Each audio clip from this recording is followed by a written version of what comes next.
morning, everyone. My name is Sean Garcia Ilagan. And my name is Chris Evan Elabon, and this is our project in CRI 111. Soon. What is criminal law? Criminal law is the branch of the law that defines crimes, identify act or omission that are prohibited in the state, and prescribe punishment for those who commit them. Or, the body of the defined criminal offenses regulates the apprehension, charging, and trial for the suspected person and fixes penalty and modes for the treatment applicable to the convicted offenders. Soon.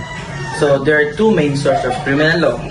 First, we have Revised Penal Code Act number 3815, and the second, we have Special Penal Law. So what is Revised Penal Code Law?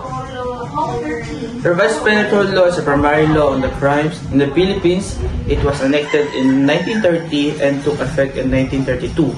It defined common crimes like theft, murder, rape, robbery, and other, and their corresponding punishment. What is Special Penal Law? Special Penal Law, they are the criminal laws that are enacted by the state through its legislative branch.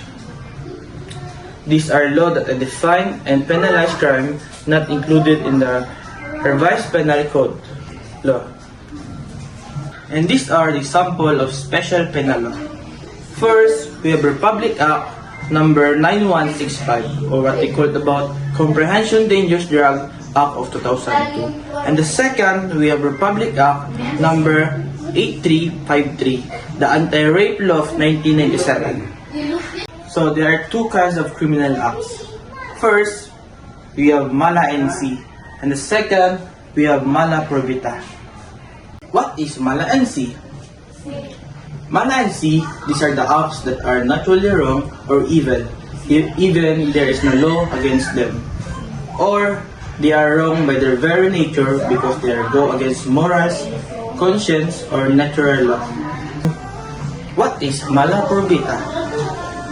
Mala probita, these are the acts that are inherently evil, but they are wrong because the law says so. Or, they are punished to maintain order and regulate society.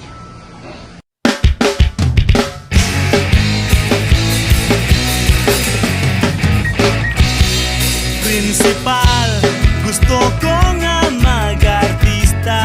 Ikapoy na kugiskwela, way alawas hagumpa. Manimpa